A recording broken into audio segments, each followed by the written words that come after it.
धवलसिंह मोहिते पाटील यांनी काल सोलापूर जिल्हा काँग्रेस कमिटी अध्यक्षपदाचा राजीनामा दिला। त्यांनी आपल्या राजीनामा पत्रात अनेक खोट्या गोष्टींचा उल्लेख केला। धवलसिंह मोहिते पाटील हे आजपर्यंत अनेक पक्ष फिरून आले। वास्तविक पाहता ते भाजपमध्ये जाणार हे आम्हाला आठवड्यापूर्वीच कळाले होते। आपल्या राजकीय स्वार्थासाठी धवलसिंह मोहिते पाटील यांनी आजपर्यंत अनेक पक्ष बदलले आहेत। ते नेहमी जिथे सत्ता असते तिकडे ते जातात। त्यांना कुठल्याही पक्षाशी काही देणे घेणे नाही। माजी केंद्रीय गृहमंत्री सुशीलकुमार शिंदे यांना भेटून काँग्रेस पक्षात प्रवेश करण्याची इच्छा व्यक्त केली होती। शिंदे साहेबांनी सन्मानाने जिल्हाध्यक्ष केले। त्यांना कायम साथ दिली असताना सुद्धा जाताना सन्मानाने न जाता शिंदे परिवाराबद्दल विष ओकून गेले। पद घेताना नेत्यांचे 10 वेळा हात जोडायचे आणि जाताना त्याच नेत्यांवर टीका करायची, ही कुठली पद्धत आहे असे ते म्हणाले। काल राजीनामा दिला। आपण सगळे ज्ञात आहात,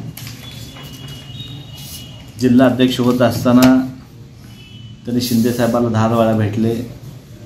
शिंदे साहेबांनी मोठ्या मनानं धवलसिंह मोहिते पाटलांना जिल्हा अध्यक्षपद त्यांनी दिलं होतं। जिल्हा अध्यक्षपद आपण घेत असताना साहेबांना आणि त्यांचं नेतृत्व मान्य करून, काँग्रेस पक्षाचं नेतृत्व मान्य करून तुम्ही इथं आलात आणि आम्हाला 8 दिवस अगोदरच माहिती झालं होती की धवलसिंह मोहिते पाटील हे भाजपमध्ये जाणार आहेत। ते कधी कुठल्या पक्षाचे होऊ शकत नाहीत। जिथं सत्ता असते हे लोक जात असतात। पहिले भाजपमध्ये होते, नंतर शिवसेनेमध्ये गेले, नंतर काँग्रेसमध्ये आले। आता काँग्रेसमध्ये जात असताना ज्या नेत्यांनी तुम्हाला जिल्हाध्यक्षपद केलं, पद घेताना हात जोडून घ्यायचं आणि पद सोडताना त्याच नेते मंडळीवर टीका करायचं, हे धवलसिंह मोहिते पाटलांनी खोटं बोलणं सोडून द्यावं। त्यांनी ज्यावेळेस अडचणीत होते त्यांच्यावर गुन्हा दाखल झाला होता। त्यांचं मत आहे की माझ्या घराण्यामध्ये मला कोण चौकशी केलं नाही, मी अडचण असताना मला कोण विचारलं नाही। 2 वेळा मीच मोहिते पाटील, पद्मजा मोहिते पाटील, त्यांचा नंबर दिला माझ्याकडे फिट आहे। मी शिंदे साहेबांना 2 वेळेस त्यांचा नंबर दिला। 2 वेळेस शिंदे साहेबांनी त्यांना फोन लावला किंवा काही अडचण असेल तर आम्ही तुमच्याबरोबर आहे। एवढंच नव्हे तर विजयदादा मोहिते पाटील साहेब व महाराष्ट्राचे आमचे अध्यक्ष सर्वस्वराव पवार साहेब यांच्या हातून अकलूजला शिंदे साहेबांच्या वाढदिवसानिमित्त जाहीर सत्कार, नागरिक सत्कार ठेवला होता। शिंदे साहेबांची 84 वाढदिवस अकलूजमध्ये किमान 50,000 लोकांमध्ये त्यांनी मोहिते पाटलांनी बोलून केला। अकलूजमध्ये जात असताना शिंदे साहेबांनी पद्मजा मोहिते पाटलांना फोन लावला की मी तुमच्या घरी येऊ इच्छितो आणि तुमच्या अडचण जे आहेत मला तुम्ही सांगा। त्यावेळेस पद्मजा मोहिते पाटलांनी सांगितलं की आम्ही पूर्ण फॅमिली पुण्यामध्ये आहे, आम्ही कोणी घरी नाही। त्यावेळेस देखील त्यांनी घरी जायचा प्रयत्न केला। तुम्ही खोटं बोलत असताना तुम्हाला कोण विचारलं नाही, माझी कोण चौकशी केली नाही। तुमच्या खुद्द आईसाहेब त्यांना शिंदे साहेबांनी 2-3दा फोन लावला, माहिती घेतली। तुम्ही अडचणीत असताना सांगता की मी लोकसभेला काम केलो, तुम्ही तर 1 वर्ष लोकसभेच्या अगोदर फरार होता, काँग्रेसमध्ये आला नाही। दुसरी गोष्ट तुम्ही सांगितलात की काँग्रेस पक्षामध्ये शिंदेचं साहेब चालू आहे, काँग्रेस पक्षामध्ये तैवर साहेबांवर त्यांनी टीका करण्याचा प्रयत्न केला। तुम्ही लोकसभेला काय काम केलात? भारतीय जनता पार्टीचं काम केलं, विधानसभेला राम सातपुतेचं काम केलं। खरं तर पक्षाने मागच त्यांना राष्ट्रवादी पक्षाची मागणी होती की देवेंद्र फडणवीस हे त्यांच्या घरी गेले आणि त्यांनी सगळ्यांनी सांगितलं, जनसेवाच्या लोकांनी सगळ्यांना आदेश दिला की भारतीय जनता पार्टीचं काम करा।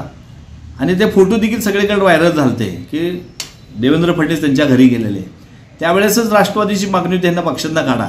तर बाई शिंदे साहेबांनी मोठ्या मनाने त्यांना त्या पदावर ठेवलं, काम करायला संधी दिली।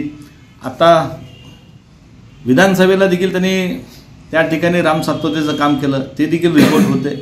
पण जाता जाता पक्षाला नावं ठेवणं, ताईंना व शिंदे साहेबांना टार्गेट करणं हे खोटं बोलण्याचा एक त्यांचा प्रयत्न आहे। केवळ सत्ता असतील त्या ठिकाणी हे लोक जातात, हे कुठल्या पक्षाचे राहणार नाहीत किंवा हे पक्षाचे कुठल्या त्यांनी देणं घेणं नाही।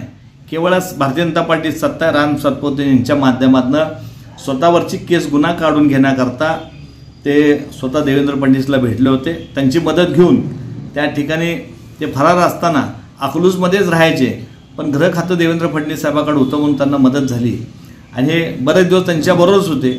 आज ते फक्त उघड झाले, लोकांना कळालं भारतीय जनता पार्टीमध्ये जाणार आहेत, पण यांचा बरेच दिवस प्रयत्न चालू होता भारतीय जनता पार्टीमध्ये जायचं.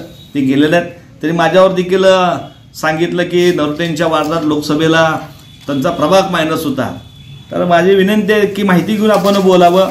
लोकसभेला ताईंना ह्या ठिकाणी माझ्या प्रभागात 9,441 मतं हे काँग्रेस पक्षाला आहेत आणि राम सातपुते भारतीय जनता पार्टीला 7,486 मतं आहेत. माझ्या प्रभागातून 1950चा लीड ह्या ठिकाणी काँग्रेस पक्षाला होता. हे देखील आपण आरोप करताना माहिती घेऊन तुम्ही बोलावं. आपण साहेबाला त्याला काँग्रेस पक्षाला टार्गेट करत असताना एक मान सन्मान जिल्ह्यामध्ये तुम्हाला ह्या ठिकाणी मिळाला, शिंदे साहेबांच्या आशीर्वादाने मिळाला, ते आपण विसरलात आणि स्वतःहून राजीनामा दिलात. तुमचं अभिनंदन करतो.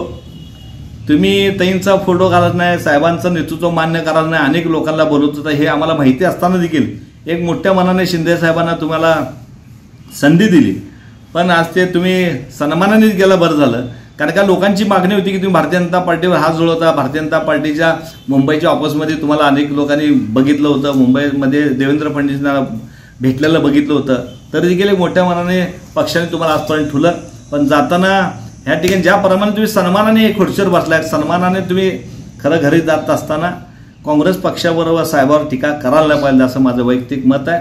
तुम्ही जाता आता सगळ्यांनाच ह्या ठिकाणी एक काँग्रेस अध्यक्ष म्हणून जे मागचे आहेत त्यांना आज देखील सन्मानाने आम्ही सगळे बोलतो, वागणूक देतो.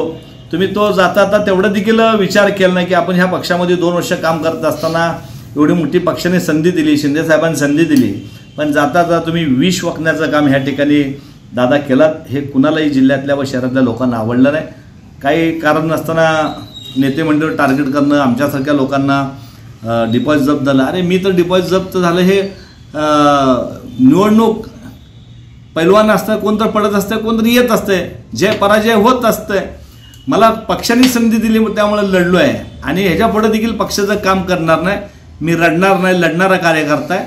त्यामुळे जय पराजयाचा आम्ही कधी विचार केला नाही. पक्षाने जी संधी दिली त्या संधीचा ह्या ठिकाणी आपण प्रयत्न केला आहे निवडणूक लढवायचा. अख्ख्या महाराष्ट्रामध्ये राष्ट्रवादी काँग्रेस, शिवसेना